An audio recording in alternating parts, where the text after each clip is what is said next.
Do you love to eat ramen but are hoping to find a healthier alternative to the cheap ramen noodle packets? If so, join me as I prepare a very quick, easy, and delicious ramen alternative using Trader Joe's ingredients. Let's get started. So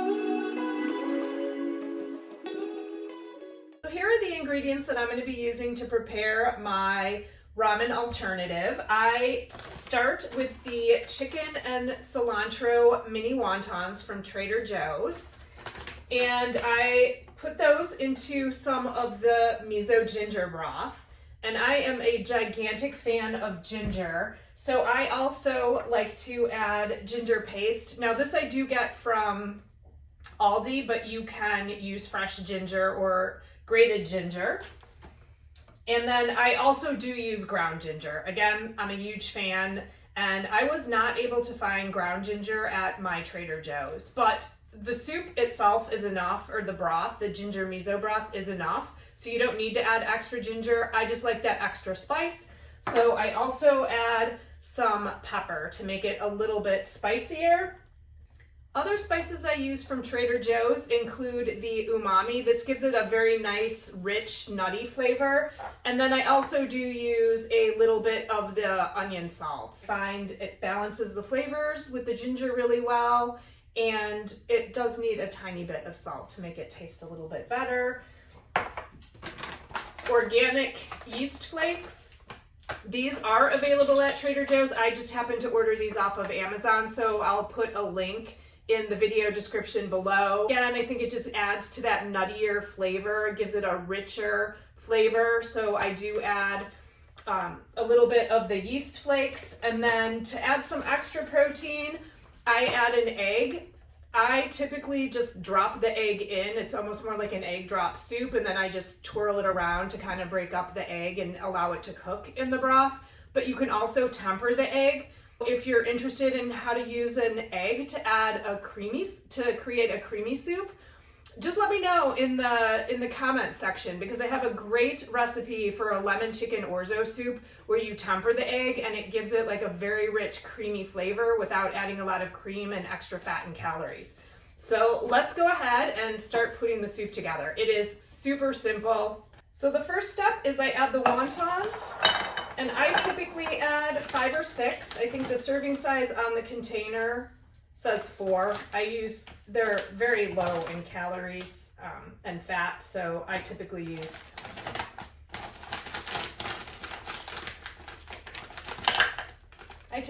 5 or 6. Today I'm going to use 5, so I have 5 in there.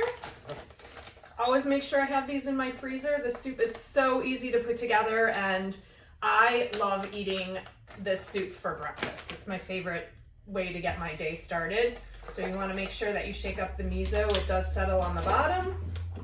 And I just add enough to submerge my wontons just to make sure that they cook easily.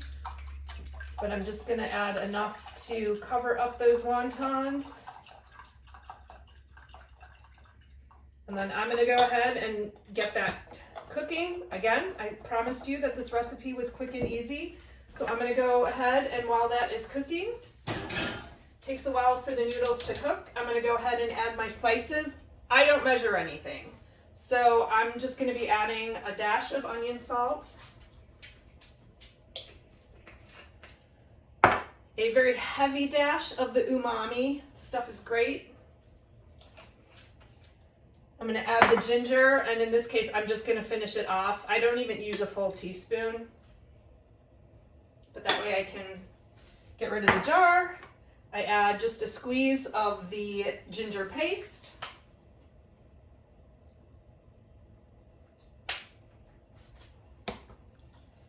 Add the pepper. Told you I like a lot of pepper. And then I just add a little bit of yeast flakes. I will link to a recipe in the description if you are one who likes to measure. I find with savory foods, measuring is not as important as it is in baking, and so you can get away with just dashes and pinches.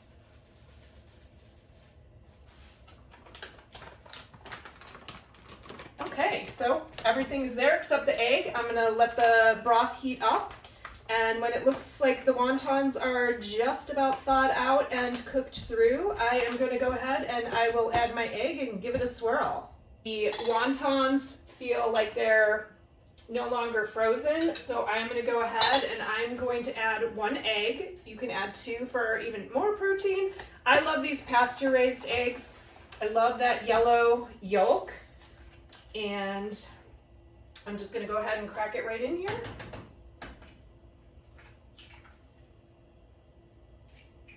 And I am just going to swirl that, break up the yolk.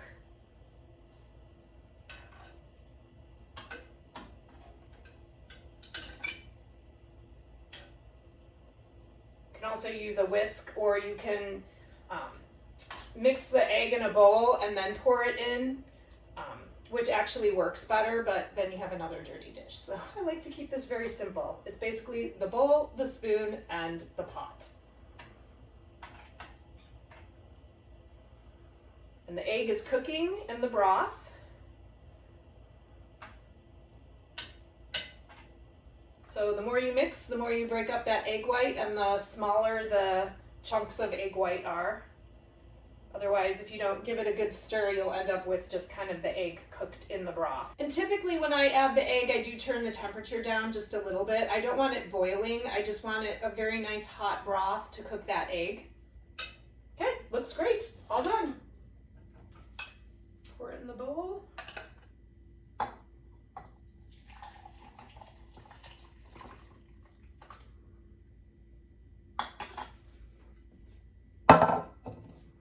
Let it cool a little bit. If you'd like, you can top it with some hot sauce or even the chili crunch flakes from Trader Joe's. That's a great addition to put on top. I like it just the way it is. Again, my favorite way to get the day started, especially when I'm working from home. So I hope you give this recipe a try. Super easy to make, super fast, super delicious. So enjoy.